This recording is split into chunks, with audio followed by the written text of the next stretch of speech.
संध्याच किचनमध्ये आपलं स्वागत आहे। तर आज आपण बनवणार आहोत भरलेली मसाला मिरची। त्यासाठी लागणारे साहित्य, ह्या मी हिरव्या मिरच्या घेतलेल्या आहे, स्वच्छ धुवून पुसून घ्यायच्या। लसूण, कोथिंबीर, सुक्या खोबऱ्याचे तुकडे, ओल्या खोबऱ्याचेही तुम्ही घेऊ शकता, मी सुक्या खोबऱ्याचे तुकडे घेतलेले आहेत। शेंगदाण्याचा कूट, लाल तिखट आहे आणि बेसन। तर या मिरच्या आता कशा चिरून घ्यायच्या ते मी तुम्हाला सांगणार आहे। हे असं सुरीनी मधून कट करून घ्यायचे आहे आणि त्याच्या आतमध्ये जे हे आहेत मिरच्यांच्या बिया त्या काढून घ्यायच्या आहेत। ह्या मिरच्यांचा तो तिखटपणा कमी होतो। हे असं सगळं काढून घ्यायचं आहे आणि जो आपण मसाला करू तो यामध्ये भरायचा आहे। मग ह्या सगळ्या मिरच्या आता अशाच करून घ्यायच्या आहेत। हे बघा, हे आतमधलं असं काढून टाकायचं। अशा प्रकारे हे बघू शकता तुम्ही, मी या अशा सगळ्या मिरच्या कट करून घेतलेल्या आहेत। ह्याच्यामधून सगळं बी काढून टाकायचे। हे बघा, मिरचीसाठी लागणारा मसाला करून घेणार आहोत। मी ह्या लसणाच्या पाकळ्या, हे खोबरं, कोथिंबीर ह्यामध्ये टाकणार आहे, थोडेसे जिरे आणि आता आपण हे मिक्सरला बारीक करून घेऊ।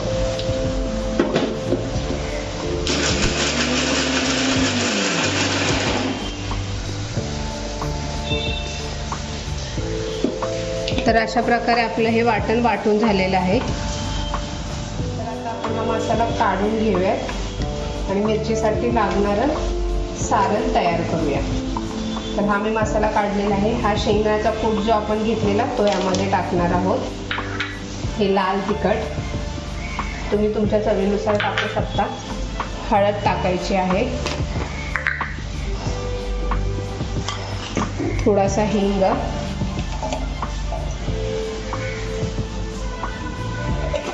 आणि चवीनुसार मीठ।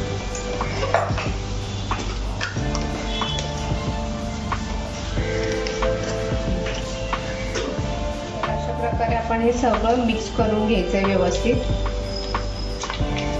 हे मिक्स झाल्यानंतर ह्या मिरच्यांमध्ये असं भरायचं। तुम्ही बघू शकता मी कशी भरते ते।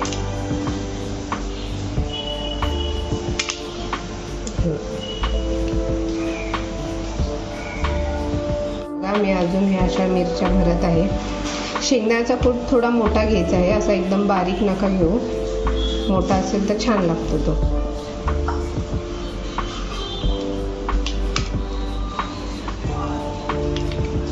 सगळ्या मिरच्या भरून झालेल्या आहेत, त्या आपण बाजूला ठेवूयात आणि बेसनचं पीठ भिजवून घेऊयात, ते तळण्यासाठी लागणार आहे। हे आपण बेसनचं पीठ घेत आहोत। त्यामध्ये हे लाल तिखट थोडंसं, हळद,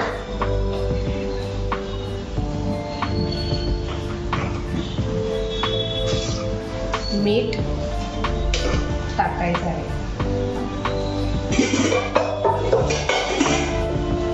आणि आता आपण हे पाणी घालून भिजवून घेणार आहोत। तर अशा प्रकारे हे आपलं पीठ भिजवून झालेलं आहे, तुम्ही बघू शकता। हे भिजवून झाल्यानंतर चिमूटभर सोडा यामध्ये टाकायचा आहे।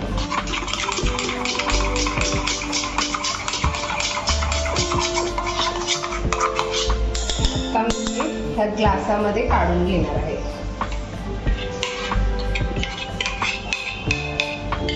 तर अशा प्रकारे आपलं तेल गरम झालेलं आहे। इथे बेसनाचं पीठ पण रेडी झालेलं आहे। ह्याच्यामध्ये ही चिरलेली कोथिंबीर मी टाकत आहे आणि हलवून घ्यायचं आहे। हे आता मी ह्या ज्या आपण भरलेल्या मिरच्या आहेत ते यामध्ये बुडवून अशा टाकत आहे। हे ग्लासामध्ये बेसनचं पीठ घ्यायचं, कारण की जेव्हा आपण एखादं मोठं भांडं घेतो त्यावेळी ते आपल्याला नीट पकडता येत नाही आणि हात पण खूप घाण होतात। तुम्ही ह्याच्यात बघू शकता की फक्त वरच्या बाजूला पकडून आपल्याला अशी मिरची टाकायची आहे, म्हणून मग मी नेहमी ग्लासामध्ये असं पीठ घेतो।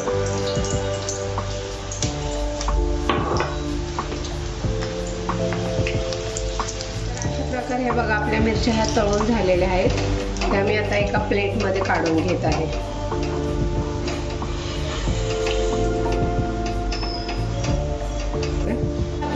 आपले मसाला मिरची भजी तयार झालेले आहेत. हे तुम्ही घरी नक्की ट्राय करा. हे तुम्ही जेवणासोबत खाऊ शकता किंवा मसाले भातासोबत खाऊ शकतात. खूप छान लागतात. आणि अशाच अजून नवीन रेसिपी पाहण्यासाठी संध्याच किचनला लाईक, शेअर अँड सबस्क्राईब करा. थँक्यू.